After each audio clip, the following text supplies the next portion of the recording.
We're going to get to God's Word right now. So let's see, we're going to open the PowerPoint. So it's good. The message is going to be about knowing God as Father. As I said at the beginning, Christ taught us to pray, Our Father. So He wants us to relate to God Almighty, the Maker of the universe, in a personal way. To know Him as Father, that intimacy, and that loving relationship between a father and the child is what God desires, what Christ taught us, how to relate to God the Father. So today's message in John 8:25, so they said to Him, and these are the Pharisees and scribes, they're talking to Jesus, trying to find something they can criticize Him for.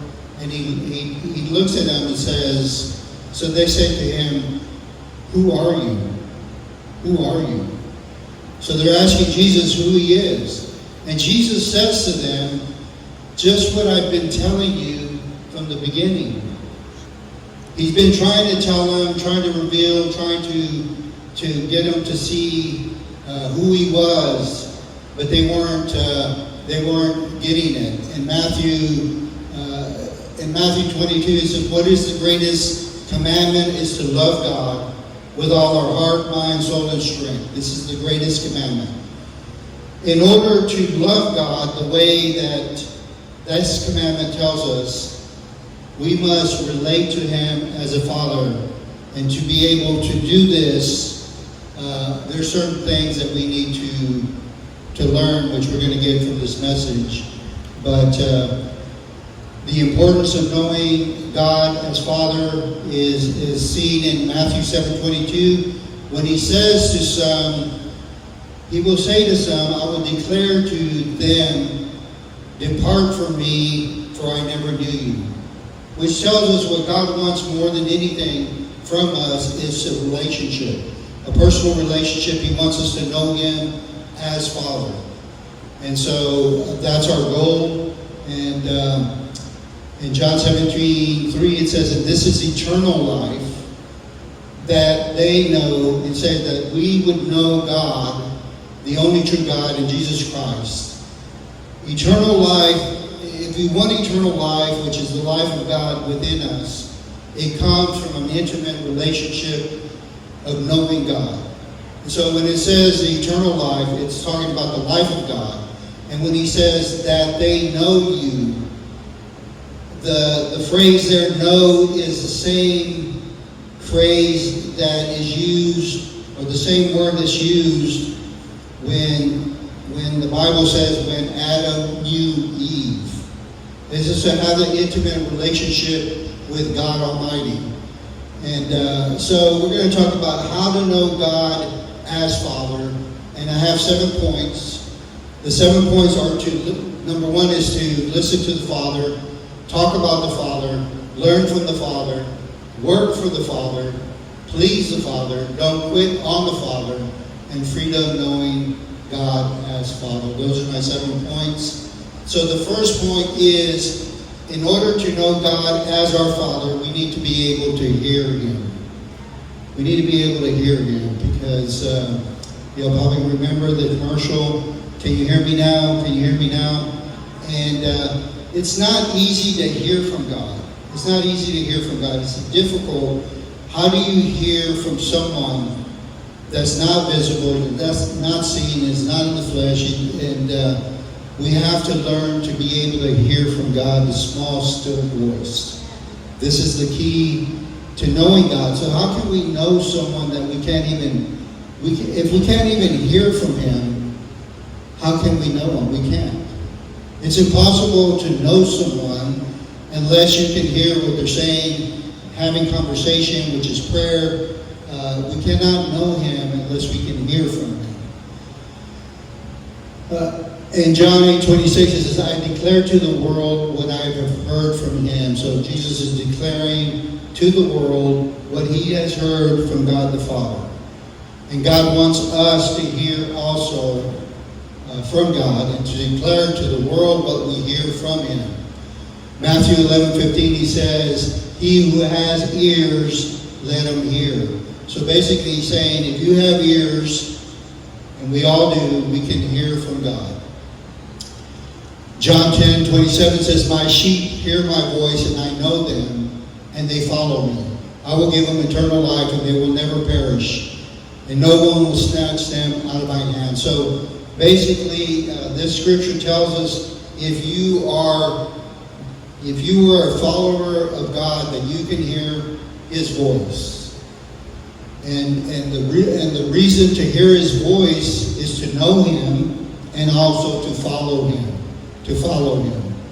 Because this world, we live in a world, a dark world, an evil world, a world filled with darkness. We have to be able to, spiritually, we have to be able to follow someone through this journey called life in order to avoid the pitfalls that the enemy has placed out there for us to hurt us, to destroy us, to hinder us.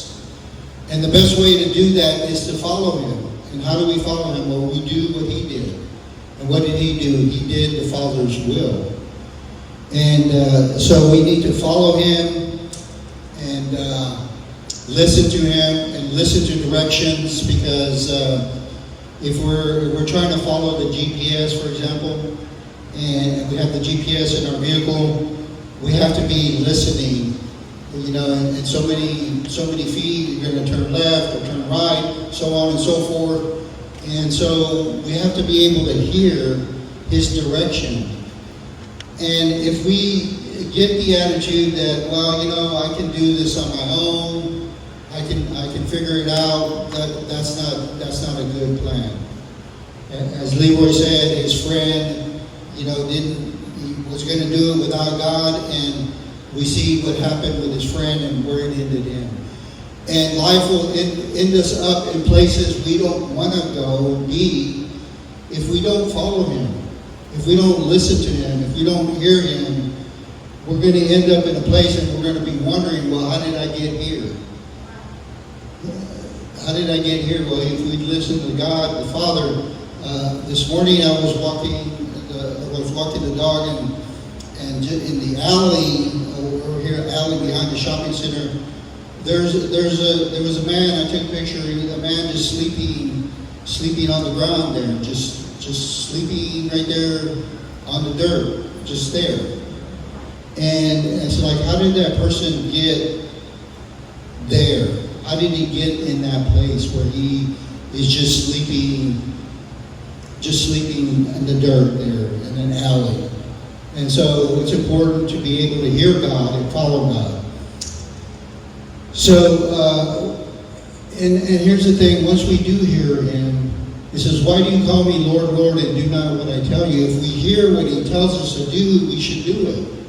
It's not enough to be able to hear. If you hear what God is telling you, then we have to do it. Everyone who comes to me and hears my voice, or hears my word, and does them, I will show you what He's like. So basically He's saying, if you hear what He's saying and do what He's saying, you will be able to withstand those storms of life. And that's the key. Like we're all going to go through storms, every single one of us. It could be health, it could be relational, it could be with our employment, it could be with many different types of storms. But the way that we survive the storm is by doing what God tells us to do. And we will be able to withstand the storms. And that's what we want. We don't want to be destroyed. We don't want to be destroyed in the storm. We don't want. That's how people end up in bad places, by not following what God says. Jeremiah 5:21 says, "Hear this, O foolish and senseless people, who have eyes but see not, who have ears but hear not." And we don't want to be that. We want spiritual eyes, and we want spiritual ears to hear what the Spirit of God is saying and doing what God says. Ezekiel 12:2, "Son of man, you dwell in the midst of a rebellious house." And that's one of the reasons we don't want to do what God says, because we want to rebel against the Father. rebel against the Father to do our own thing. Rebellion is as a sin of witchcraft. And so rebellion is what the prodigal is like, no, I don't want to be in the Father's house. I don't want to be under his authority. I don't want to be under his tutelage. I don't want to be under his control. The thing is, he was under his covering, but he had all the provision that he needed. He had all the protection that he needed. He had everything he needed. But he decided to rebel because he wanted to go on his own. And that's always a mistake.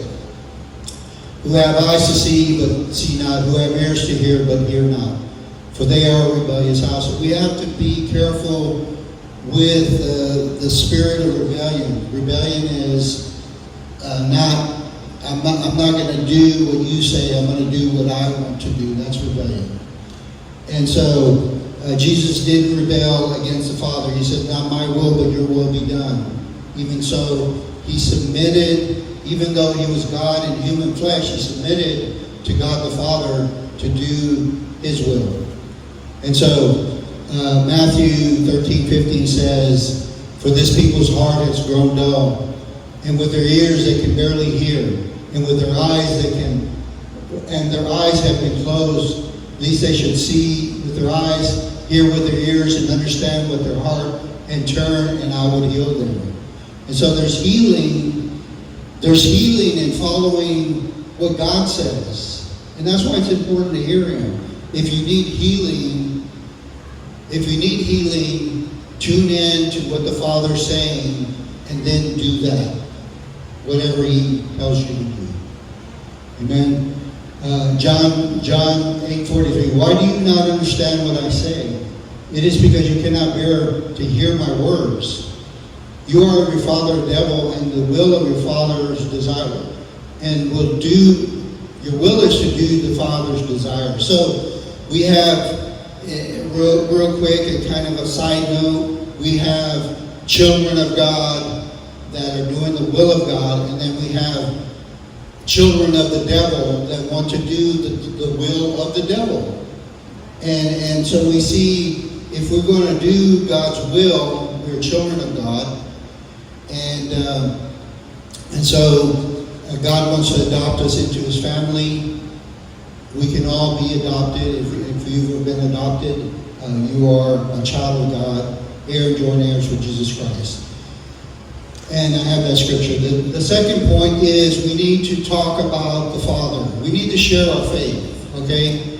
And so yesterday, I noticed, I made a confession. I noticed someone new walking in the neighborhood that was walking their dog, and so Kadesh was outside, so we went to say hello, and Kadesh wanted to say hello to the dog, and so, I used to, and I'm going to make this confession, the first thing I used to do was always share my faith with anybody and everybody, but I've gotten to the point where I see that people really don't want that. They're like, no, keep that away from me. And so I need to recheck myself, because I've gotten to the point where I'm kind of hardened, in a sense, hardened my heart, where I'm not sharing my faith, the Father's faith, or the Father with people so much anymore, because of so much rejection. So kind of like you get rejected so much that you kind of close off, and that's what I've done. And so I was thinking about meeting this person that was walking through the neighborhood. It's like, why didn't I share my faith? Why didn't I invite him to church? Why didn't I do that? And I was thinking, I was wrong to not have done that. And I said, I think it's because of all the rejection that I stopped asking. But I want God to help me fix that, where I want to share that, because people need to know about God. They need to know God. And it says, They did not understand that he had been speaking to them about the Father. So Jesus was talking to people about the Father, and we need to talk to people about the Father. For whoever, and not to be ashamed, because it says, for whoever is ashamed of my words, who's ever ashamed of me and my words, of him will the Son of Man be ashamed when he comes into the glory and the glory of the Father and the holy angels. So if we proclaim him before men, God will proclaim us before his Father in heaven.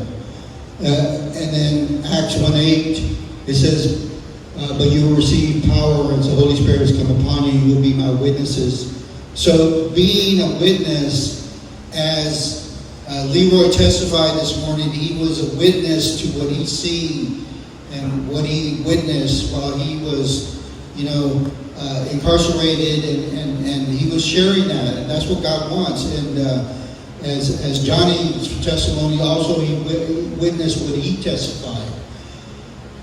But we have to be witnesses. What has God done in your life? Well, tell somebody. God has done this and this, and God wants to help you as well. And so we have to talk about the Father, but then we have to let ourselves be taught by God. Has God taught you any lessons? What has God taught you? What has God taught me? Well, God has taught me that he's the way, the truth, and the life. There's no other way to the Father but through God. God has taught me that there's no sense in going backwards. As I said earlier, when Jesus asked the disciples, will you go away as well? And they responded and said, where will we go? You have the words of eternal life. There's nowhere to go. The world is empty. Whatever the world has to offer is empty. Entertainment, relationships, materialism, whatever the world has to offer that says, yes, this is it, this is what I need, it's going to come up empty. It's going to come up empty. We see how so many individuals that attain everything that anybody could ever want. They're at the pinnacle. They have achieved it all. Stardom, fame, money. They have everything that anybody could ever want. And they're not satisfied still. And some will end up taking their lives because of they say, well, I fought for this my whole life. Now I got it. And it's emptiness. And so we have to learn from the Father. It says, but speak just what the Father taught me. So Jesus spoke what the Father taught him. Jesus said, when you have lifted up the Son of Man, then you will know that I am He, and that I do nothing of my own authority, but I speak just as the Father taught me. So we need to be taught by the Father, because Hosea 4:6 says, my people perish for lack of knowledge. Not only for us, but if we read the whole Scripture, it says, my people are destroyed for lack of knowledge because you rejected knowledge. I reject you from being a priest to me. And so when it says, well, he's rejecting us from being a priest, what does that mean? A priest is just a servant of God. And we've all been called to serve God. Every single child of God is called to serve God. And the truth of the matter is we'll either serve God or we're going to serve the devil. There's no neutrality. A person cannot say, well, I'm not going to serve God, but I'm not going to serve the devil either. I'm just going to stay in the middle. Well, no, not really. Because what the devil wants is you not to serve God. And that's service to him. And so we're going to serve one or the other. And to serve God, we're blessed. And to serve Satan, we're cursed. So we choose. That's why the Scripture says, I place before you life and death and blessings. Life and death, blessings and curses. And then he tells everyone, choose. What do you want? And then he says to love God with all our heart, mind, soul, and strength. So we see that the other important thing is, and since you have forgotten the law of God, I will also forget your children. So we have to see that what we do is going to impact our children. It's going to impact our children. Because as Paula was saying, what we do is not, it's caught, not taught. In other words, we can't say, just do as I say, not as I do, because that doesn't work. They're going to do as we do. And we can set a good example for our children. So the next thing is we need to do in service to God. We're servants of God. And part of our service is to be ambassadors of God. What are ambassadors? Ambassadors, in John 8:29 says, we're to work for the Father, and He who sent me is with me. He has not left me alone. So God sent Jesus, and Jesus sent us. We are all ambassadors. So an ambassador is a person that goes from his country to a foreign country. Ambassador of the United States to France or Italy or some other location. Sorry about that. But so we are seated with Christ in heavenly places. So we're in the world, but we're not of the world. So we need to think of ourselves as we are ambassadors to this world from heaven, because you're a child of God now. And so, and that's why, when I met that new neighbor, I should have reached out to him. I should have been the ambassador that God called me to be, because that's what I'm supposed to do. Jesus said to them, my meat is to do the will of Him that sent me and to finish His work. God has sent us to do His work. And by the way, God just reminded me, is like, how can all of you serve God?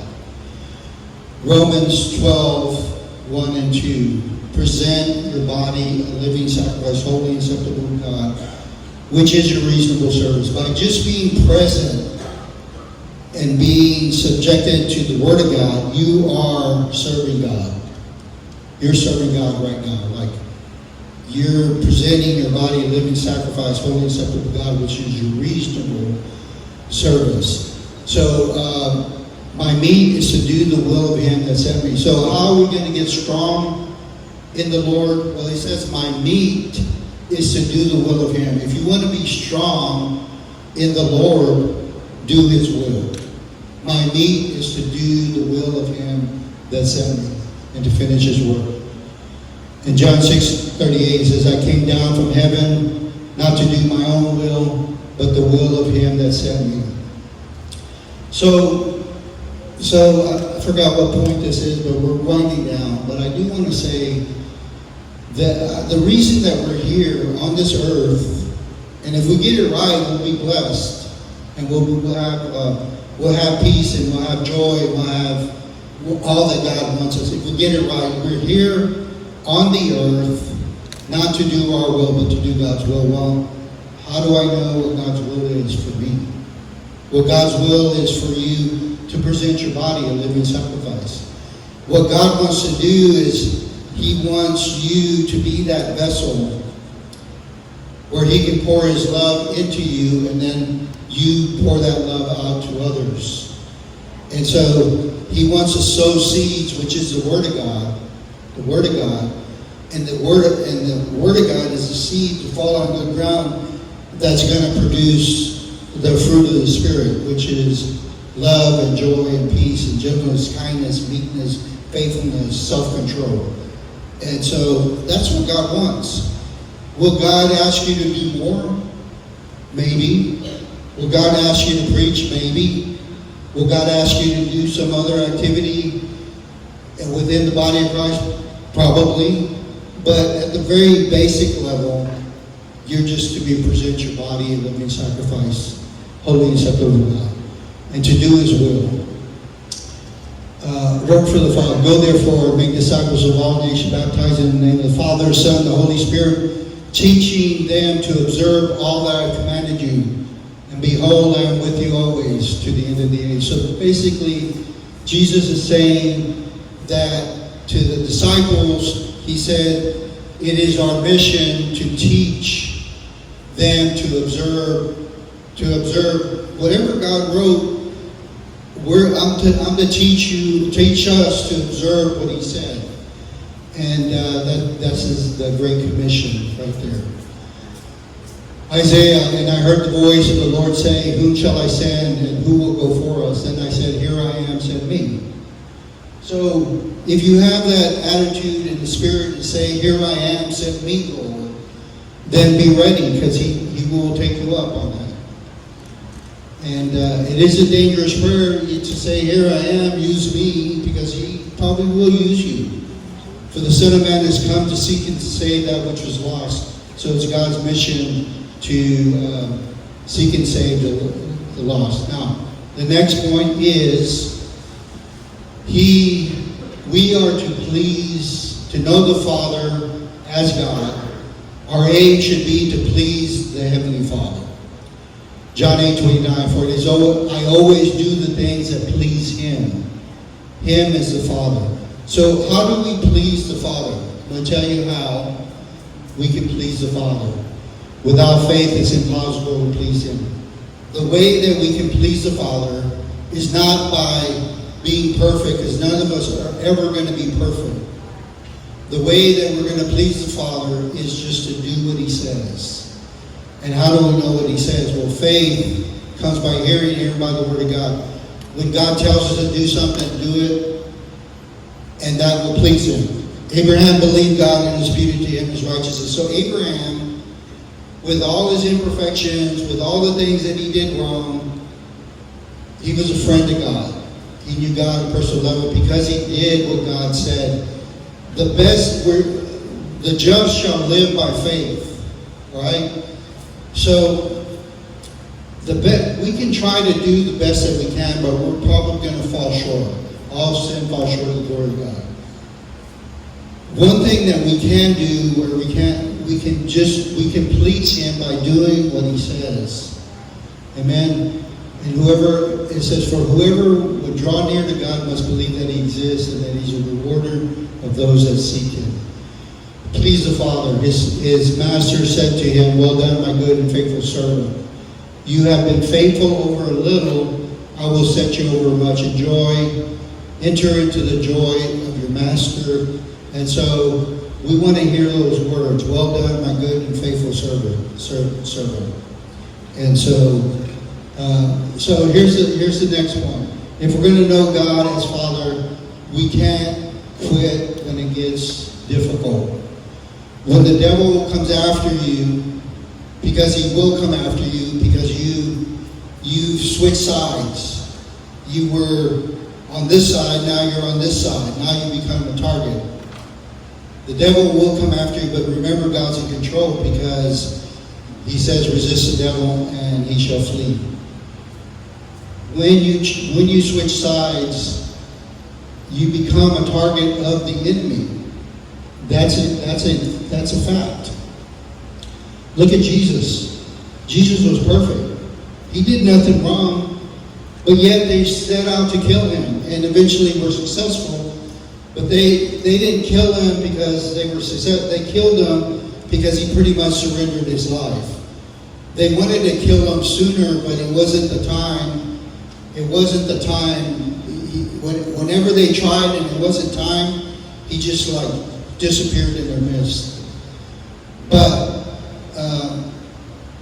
we can't give up. We can't quit when things get tough. Like I said, where are we going to go? Where are we going to go? He has the words to eternal life. This is it. What God has for us is the best. And so, John 8:31, so Jesus said to the Jews who had believed, if you abide in my word, you are truly my disciples. In other words, if you don't give up and you don't quit. 1 Corinthians says, therefore, my beloved brethren, be steadfast, immovable, always abounding in the work of the Lord, knowing that your labor is not in vain. Whatever you're doing for God, it's going to bear fruit in the future. So then I'm getting to my last point, and let me see so I can wind this down. I have time for this point. So we see that the truth, so knowing God as Father will set us free. Okay, if you get to know somebody and you know they're dependable, you're not going to be worried. If they say they're going to do something and you know they're going to do it to the best of their ability, then there's a certain amount of freedom in that. There's freedom in knowing that God is all-powerful, almighty, all-knowing. And you don't know that unless you see that in your dealings with Him. So there's freedom to not be stressed out, to not have anxiety, to not have stress. And He says, come to me, all you labor and heavy laden, I will give you rest. When we know the truth, see the truth, knowing it. So let's imagine you've never seen fire before. Never seen fire. And I tell you, okay, this is fire and it will burn you. That's the truth. You heard the truth. You're like, okay, but you never seen fire. But then you go, because you're curious, you don't know what burn is, so you touch it and you get burned. Now you know the truth. Now you went from hearing the truth to knowing the truth, to be touched by the truth. And so there's freedom in knowing that God will do what He says He's going to do. There's freedom even if we don't see it happening. John 8:31 says, you will know the truth, and the truth will set you free. Jesus answered them, truly, truly, I say to you, everyone who practices sin is a slave to sin. So we can become a slave to sin. And what is sin? Sin is not doing God's will. But if we do God's will, we'll be free. People sin because they don't trust God. And they want to they'll go their own path, they'll do their own thing, they'll try to devise their own plan. And so doing God's will set us free when we get to know God, that He's dependable, that He's trustworthy, that He's all-powerful, all-knowing, almighty, that we can trust Him with our very lives, then we can be free. Like, I don't need to be stressed. God knows what He's doing. God has it under control. All I have to do is do what He says. Do what He says. Stay in step with where He's leading me, where He's leading you. And we see in Matthew 6, you look at the birds of the air, they neither sow nor reap, nor gather into barns, and yet your Heavenly Father feeds them. So the scripture, to know God, we can look at the birds of the field, we can look at the flowers, and know that God takes care of them. He will also take care of us. It says, and yet your Heavenly Father feeds them. Are you not more valuable than they? And which of you, being anxious, can add a single hour to the span of his life? Now, he goes on to say in Matthew 6:33, he says, seek first the kingdom of God and His righteousness, and all these things will be added to you. All what things? Well, the things that people are worried about. The rent, car payment, insurance, food, whatever people stress out about. He says, seek first the kingdom of God and His righteousness, all these things will be added to you. And so there's a certain amount of freedom in knowing, like, if you get to know someone, you can know whether you can trust them or not. If they say whatever they say they're going to do, they do it, you can trust them. And we don't know that until we get to know the Father in an intimate way. So just to conclude, I'll go back to my introductory slide. If we're going to know God as Father, we need to be able to hear Him. And so if you are having trouble listening or hearing God, you just have to get quiet. You just have to be quiet. You need to turn off the phone, turn off the TV, turn off any noise, maybe go for a walk, maybe just sit quietly and say, God, I'm listening, talk to me. And God will talk to you. And then we have to remember, to share our faith with others, because how can you talk about somebody that you don't know? You talk about the Father. We have to be taught by the Father. We have to do the work that God has called us to do. And we need to please the Father. And only faith pleases Him. Without faith, it's impossible to please God. Don't try to, we can't be perfect. We can try. But if you fail and make a mistake, God already knew you were going to fail and make that mistake anyway. Don't stress about it. Don't focus on that. Just ask God to help you do better next time. See, the devil likes to take that and throw it in our faces. Hey, look, you did this or that or the other.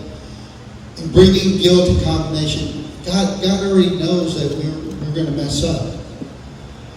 What pleases God is if we do what He tells us to do. If we have faith, that's how we please the Father. And then don't give up and don't quit. Okay, don't give up and quit. We need the Word of God. We need to go to church. I'm going to say it. We need to go to church. Whether it's here or somewhere else, you need to be in church. The Bible says, forsake not the assembly. We need this. God created this. Not man. God created the assembly. The gathering together of believers. And so, and when you do, and the going gets tough, don't quit. Don't give up. Because that's what the devil wants you to do. You should do the opposite of what the devil. And then lastly, last point is there's freedom in knowing God as Father and how dependable He is. Let's go ahead and stand as we close in prayer. Father, thank you for each and every individual that's here today. I speak a blessing over them. I ask you to give them wisdom. I ask you to extend your mercy, grace, and forgiveness to them. Father, I ask that you bless their families. Bless the work of their hands as they go out to earn a living to support their families. Father, I ask that you would help us all by the power of the Holy Spirit to do your will. Fill us with your Spirit to do your will. And Lord, we just pray as we go that we would have freedom in knowing that you are in control. You are sovereign. You're in absolute control of all things, Father. And we ask you to help us to do your will. We'll see you next time. In Jesus' name, amen. God bless you.